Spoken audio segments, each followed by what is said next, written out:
Bharathi madam அடுத்து வரப்போறாங்கன்னு தெரிஞ்சும் பேசியிருக்காங்க. நானா இருந்தா இவ்வளவு பேசியிருக்க மாட்டேங்க.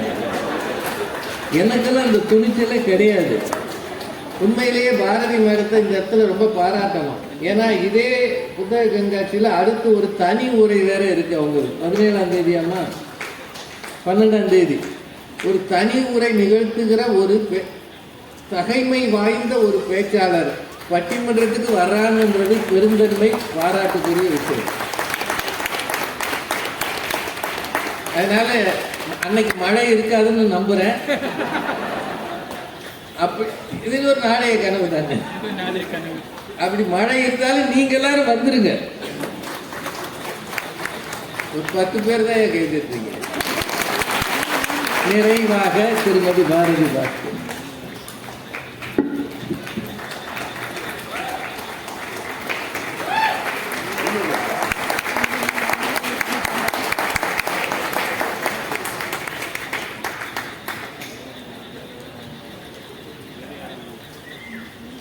அன்பும் அறிவும் வாய்ந்த நடுவர் அவர்களே, மேடையில் இருக்கின்ற பேச்சாளர் பெருமக்களே, மிகச்சிறப்பாக இந்த மழைக்கு நடுவேயும் இந்த நிகழ்வை ஒருங்கு செய்திருக்கின்ற இந்த புத்தக கண்காட்சியினுடைய மூளையாகவும் இதயமாகவும் இயங்கிக் கொண்டிருக்கின்ற எங்களினுடைய அன்புக்குரிய பப்பாசியினுடைய தலைவர் ஐயா கவிதா சேது சொக்கலிங்கம் அவர்களே,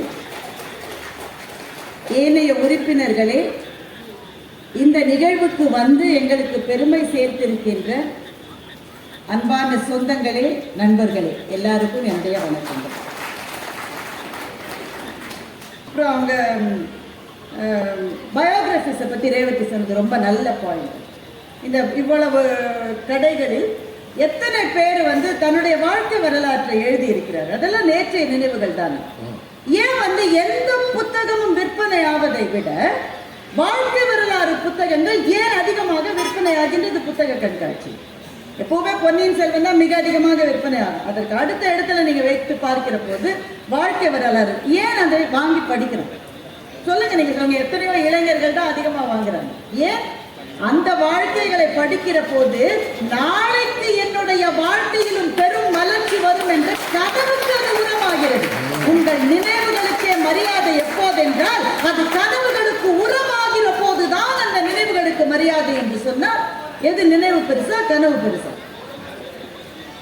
என்னங்க பின்னாடி ஏதாவது பிரச்சனையா? இல்லம்மா. சரி, தெய்வானை இன்னைக்கு ரொம்ப ரொம்ப நல்லா பேசினாங்க. அபாரமான பேச்சு. ஆரம்பிக்கிற போதே ஒன்று சொன்னாங்க, நுங்கு வண்டி ஓட்டுபவர் தன் வண்டிக்கு தானே ராஜா என்று பேச்சை ஆரம்பித்தார். எந்த ராஜாவை சொன்னாருன்னு எனக்கு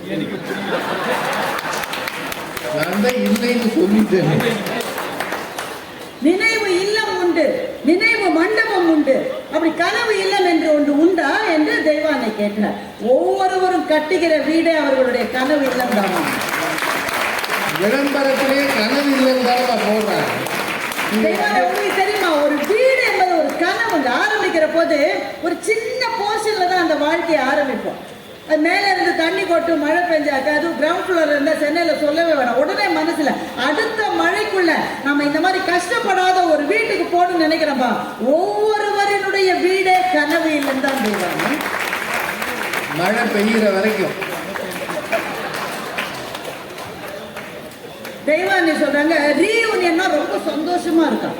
இந்த 96 படம் வந்த பிறகுதாங்க எல்லாரும் கேட்டுப்பாங்க. அது மட்டும் ஒரு ரீயூனியன் கிடையாது. எல்லா ரீயூனியனும் எதுக்கு நடக்குது? எல்லாரும் மகிழ்ச்சியா இருக்காங்களா? நேற்று நினைவுகள் ஒன்றும் கிடையாது. எல்லோ சுடிதார் போட்ட என்னுடைய ஜானு வருமோன்ற கனவுல தான் எல்லாரும் ரீயூனியனுக்கே போறாங்க. அதுதான் ஒரு கனவு தான். எல்லாரும் காலேஜ்லயுமா எல்லோ சுடிதார் இருக்கு. அந்த படத்தை பார்த்து எல்லாரும் வாங்கிட்டோம்ல. தெய்வானை சொல்றாங்க, நீங்க நல்ல ஆரோக்கியமா இருக்கணும் தெய்வானை. என் தங்க நல்லா இருக்கணும் தான் என்னுடைய பிரார்த்தனை. நான் திடீர்னு மயங்கிட்டேன். அவங்க சொன்னதுதான் நான் சொல்றேன், நானா சொல்றேன். திடீர்னு மயங்கி விழுந்துட்டேன். உடனே எழுப்பி உங்களை கேட்பாங்களா? தெய்வானை சொல்ல, நான் யார், என்னுடைய அட்ரஸ் என்ன அப்படின்னு நான் சொல்லணும். சொல்ல 10 வருஷம் கழிச்சு நான் பெரிய ஆளாவேன்னா நான் ஹாஸ்பிட்டலில் சேர்த்துருவாங்க. இதுதான் புத்திசாலித்தனமான பேச்சு என்பது. மயங்கி விழுந்த பிறகு எழுந்து உங்களுக்கு கான்சியஸ்னஸ் இருக்கான்னு பார்ப்பாங்க, உணர்வு இருப்பான்னு பார்ப்பாங்க. நினைவு வேறு, கான்சியஸ்னஸ் வேறு. Memory is different from consciousness. இது தெரியாம அவங்க நம்மள குழப்புறாங்க அவங்க தெய்வானை. ஆனா அப்படி ஒரு வேளை மயங்கி விழுந்துட்டு வச்சுக்கோங்க, என் தங்கச்சி தெய்வானை எழுந்துட்டாங்க, வீட்டுக்கு போயிட்டாங்க. முதல்ல தெய்வானை என்னோட மனசுல என்ன வரும்? அதுக்கு 2 வயசுல பாப்பா இருக்கு தெய்வானை. அந்த குழந்தைய பார்த்துட்டு தெய்வானை நினைப்பாங்க, இனியொரு தடவை நான் இப்படி வாங்கி விழுந்துடக்கூடாது, என் குழந்தைக்காகவாது நான் ஆரோக்கியமா இருக்கணும் அப்படின்னு நினைப்பாங்க. அதுவாக ஒரு கனவு தானே தெய்வானை. எதுக்குமா தேவையில்லாத பேசு.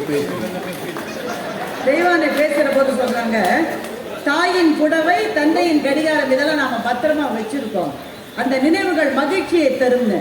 தெய்வானே உங்களுக்கு தெரியாது, அது மகிழ்ச்சியை தருவது அல்ல, அது துக்கத்தை திரும்ப திரும்ப திரும்ப கிளறி விடுகிற நினைவுகள் தான். அது புடவை இருக்கிறது, அந்த புடவையை பார்க்கிற ஒவ்வொரு வினாடியும் இந்த புடவை எந்த தாயினுடைய மடியிலே இருந்ததோ அந்த தாய் இப்போது இல்லையே என்ற துக்கத்தை அது கிளறி விட்டுக் கொண்டே இருக்கிறது. அந்த நினைவுகள் புனிதமானவை, ஆனால் அது இனிமையானவை என்று எப்படி நீங்கள் சொல்லுகிறீர்கள்? ஒரு மரணம் என்பது நம்முடைய நினைவு அடுக்கிலே என்றென்றைக்கும் உறைந்து வாழுகிறது. ஆனால் ஒவ்வொரு நிமிடமும் என் தாயை நினைக்கிற போது என் கண்ணிலிருந்து கண்ணீர் வருகிறது. அவளோடு வாழ்ந்த நாட்கள் இனி திரும்ப வரவே வராது என்ற கவலை மேகங்களை என் இதயத்துக்குள்ளே நாம் தூக்கி சுமக்கிற போது எனக்கு எது நம்பிக்கை தெரிகிறது? என் மகளை பார்க்கிறேன். எங்க அம்மா இல்லாத கூட நீ தாண்டா என்னுடைய அம்மானு என்னுடைய மகளை நான் அழைக்கிறேன் அல்லவா, அந்த நாளைய கனவுதான் தொடர்ந்து வாழுவதற்கான ஒரு உத்வேகத்தை எனக்கு தருகிறது. என்றால் நினைவுகளில் ரொம்ப ரொம்ப கஷ்டமான நினைவுகள் உண்டு. அதனால்தான் சில சமயம் ராத்திரி தூக்கமே வரலைங்க, ரொம்ப கஷ்டமா இருக்கு, பழைய நினைவு வந்துட்டே இருக்குன்னா டாக்டர் சொல்றாங்க அதெல்லாம் மறந்துருங்க. மறதி ஒரு வரம் என்று எப்போது நாம் சொல்லுகிறோமோ, எப்போது ஒத்துக்கொள்ளுகிறோமோ அப்போதே நினைவுகள் இனிமையை தரும் என்ற அந்த வாதத்தை இந்த அணியில் இருக்கிற 3 பேரை வாபஸ் வாங்கிடுறோம். மறதி நல்லதுன்னு ஏங்க சொல்றோம்? சில விஷயத்துல மறந்தாதான் மனுஷன் வாழ முடியும். அப்படி என்றால் சில நினைவுகள் அவ்வளவு கொடுமையானது.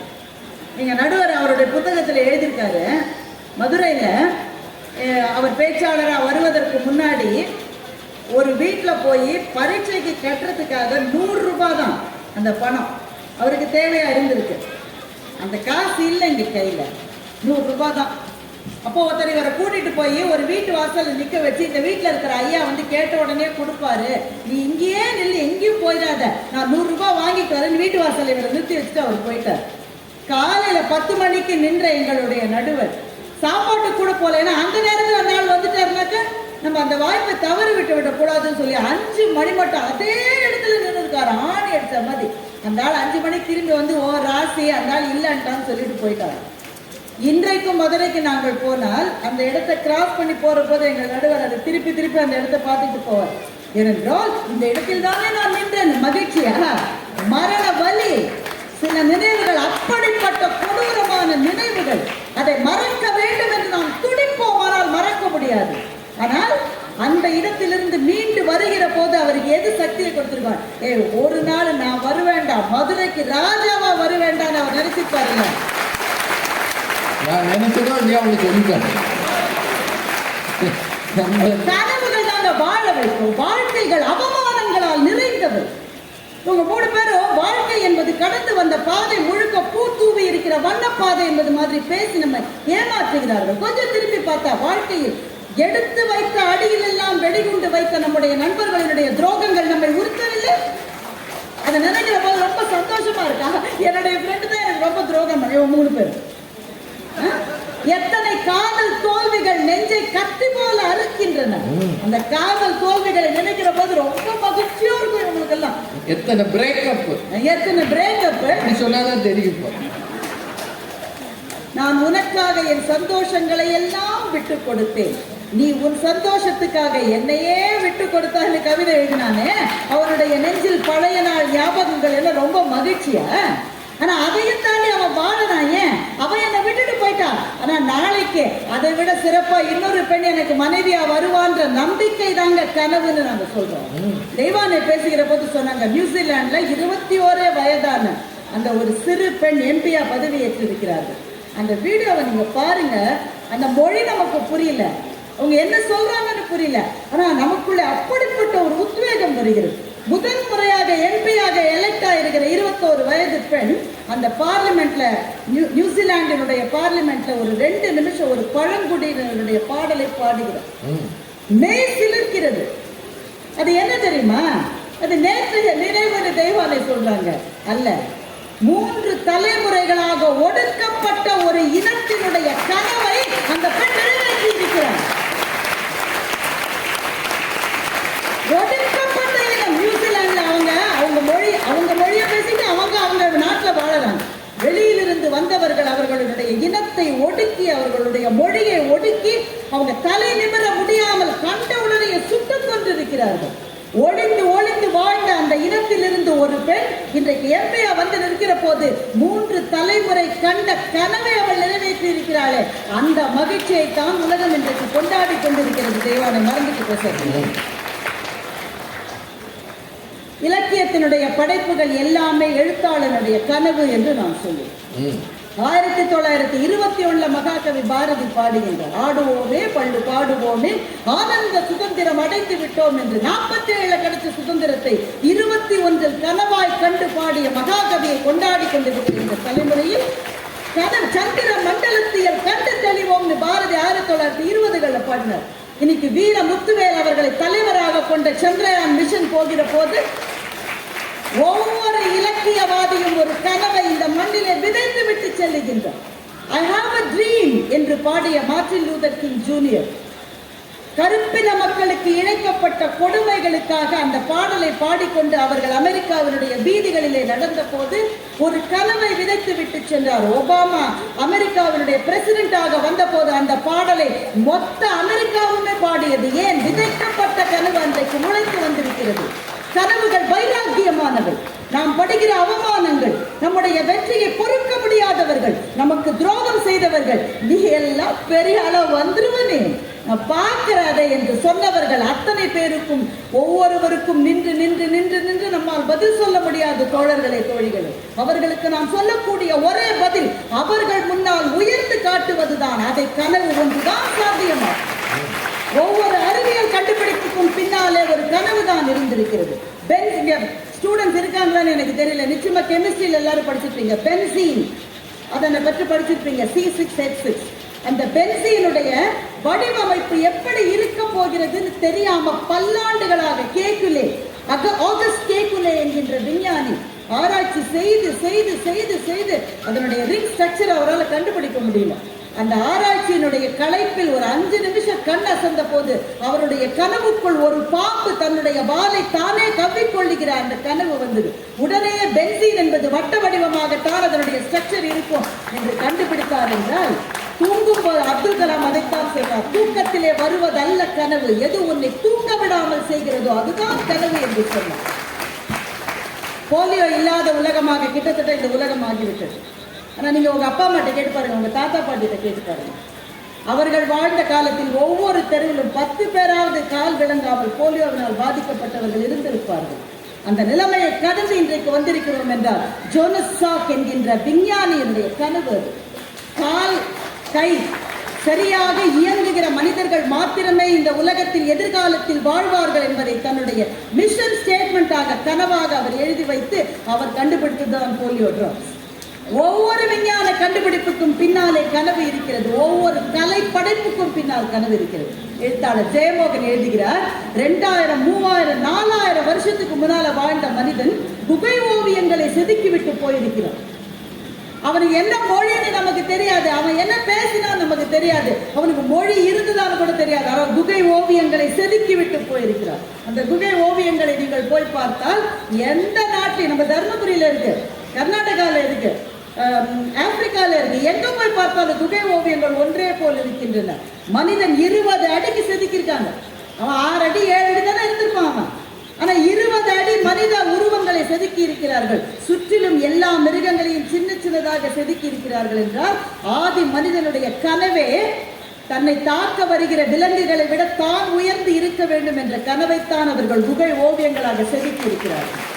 அப்ப கலைக்கு பின்னால் இருப்பது கனவு. ஒரு விளையாட்டு வீரனுடைய வெற்றிக்கு பின்னால் இருப்பது கனவு. அதைத்தான் சொல்லுகிறார்கள், ட்ரீம் பிக். உனக்கு வருகிற தடைகளை நீ நினைக்க ஆரம்பித்தாலே தோல்விக்கான ஆரம்பம் அது. இந்த தடைகளை தாண்டி நான் முன்னேறுவேன் என்று எவன் நிற்கிறானோ அவனுக்கு தான் வெற்றி வெற்றி கிடைக்கும் என்றால் ஒவ்வொரு விளையாட்டு வெற்றிக்கு பிறகும் இருப்பது கனவு, ஒவ்வொரு இலக்கியத்துக்கும் பின்னால் இருப்பது கனவு. எங்கேயோ இருந்த மானுட சமூகம் இந்த அளவு எழுந்து வந்திருப்பதற்கு பின்னால் பல பேருடைய கனவுதான் இருக்கிறது என்று சொன்னால், இவ்வளவு பெரிய விஷயத்தை நாங்கள் பேசிட்டு இருக்கோம். ஒரு சின்ன பிள்ளைய முதல் பேச்சாளராக போட்டு, சின்ன பிள்ளையா வழக்கறிஞர் தெரியாது, வழக்கறிஞருக்கு ரொம்ப வழக்கங்க. ஆனால் இன்னமும் நுங்கு வண்டி ஓட்டிட்டு ஐஸ் ஃப்ரூட் சாப்பிட்டு கேஸ் கிடைக்கலன்னா என்ன செய்வாரு? கேஸ் கிடைக்கலன்னா அவருடைய பேச்சுல என்ன அதெல்லாம் சொல்லிட்டு இருந்தாரு. அதெல்லாம் அந்த வயசுல தான் நல்லா இருக்கும் தம்பி. இப்ப கல்யாணம் எடுத்தவங்களுக்கு இல்ல இது சொல்லாதீங்க. கொஞ்சம் நெஞ்சம் கூட பொண்ணு கிடைக்காது, முன்னாடியே பொண்ணு கிடைக்கும். நம்முடைய திருமண ஊர்வலத்தை நொங்கு வண்டியோடு தொடக்கும். ஒரு பொண்ணை ஒத்துக்க மாட்டான். நான் எதிர்காலத்தில் எப்படி இருப்பேன் என்ற நம்பிக்கை தான் உங்களை வழக்கறிஞரை ஆக்கியது. அவர் பேசி முடிக்கிற போது சொன்னாரு, அடுத்த வருஷம் நீங்க வந்து நினைப்பீங்களாமா இங்க வந்து அவர் பேசினாரு, அருண் பேசினாருன்னு. அதுவே ஒரு கனவு தானே தம்பி. உங்களுடைய கனவை தானே இந்த மேடையில விதைத்து விட்டு சென்றிருக்கிறீர்கள். நினைவுகள் சில சமயம் இனிமையான நினைவுகள் எல்லாருக்கும் உண்டு, இல்லை என்று நாங்கள் மறக்கவில்லை. ஆனால் எல்லா நினைவுகளும் இனிமையானவை அல்ல. நாம் மறக்க விரும்புகிற நினைவுகள் நமக்குள்ளே உண்டு. அந்த நாளை நான் நினைச்சு பார்க்கவே நான் விரும்பலன்னு நம்ம எல்லாரும் சொல்லுகிற சில நாட்கள் நம் வாழ்க்கையிலே உண்டு. ஆனால் அந்த கனவை நான் நினைச்சு பார்க்கவே விரும்பலன்னு ஒருவர் கூட சொல்ல மாட்டோம். ஏனென்றால் அந்த கனவுகள் நடந்ததோ நடக்கவில்லையோ, வாழ்க்கையினுடைய அடுத்த கட்டத்துக்கு கனவுகள் தான் நம்மை அழைத்து செல்லும். ட்ரீம்ஸ் மேக் அஸ் டிசிப்ளின்ட் என்று ஒரு ஆங்கில பழமொழி இருக்கிறது. கனவுகள் இருக்கிற போதுதான் வாழ்க்கையை ஒரு திட்டமிட்ட பாதையிலே அமைத்துக் கொள்வதற்கு நாம் தயாராகும். அடுத்த கட்ட பயணத்தை நோக்கித்தான் நம்முடைய வாழ்க்கை செல்லுகிறது. நம்முடைய பிள்ளைகள் அப்படி செல்ல வேண்டும் என்று நாம் விரும்புகிறோம் என்றால் கனவுகள் வைராக்கியமானவை, நம்மை வாழ வைப்பவை. நினைவுகள் சில சமயத்தில் மகிழ்ச்சியை தரலாம், ஆனால் பல நேரத்தில் நெஞ்சத்துக்குள்ளே இருக்கிற துயரங்களை மறக்க விரும்புகிற சாதாரண கலக மானிட பூச்சிகள் தான் நாம். அந்த நினைவுகளை மறக்க வேண்டும் என்றால் கனவுகள் ஒன்றுதான் வழி, அதுதான் நம்முடைய வாழ்க்கைக்கு வழிகாட்டும். நம்ம அத்தனை பேருக்கும் இந்த நிமிஷத்துல ஒரு கனவில்லை. அடுத்த வருஷ புத்தக கண்காட்சி அன்றைக்கு மழை வந்தால் கூட நனையாதபடி நாங்கள் உள்ளே வந்து உட்கார்ந்து மிகச்சிறப்பாக இந்த நிகழ்வை நடத்த வேண்டும் என்ற கனவு நமக்கும் பப்பாசிக்கும் இருக்கிறது அல்லவா? அந்த கனவு தான் அந்த இடத்துக்கு நம்மை அழைத்து செல்லும் என்று சொன்னால், முன்னேற்றங்கள் கனவுகளினால் கட்டமைக்கப்படுபவை. எனவே கனவுகள் தான் மகிழ்ச்சியை தரும் என்ற நல்ல தீர்ப்பை மதுரையிலிருந்து வந்திருக்கிற எங்கள் கடுவர் தருவார் என்று நம்பிக்கையோடு விடைபெறுகிறேன்.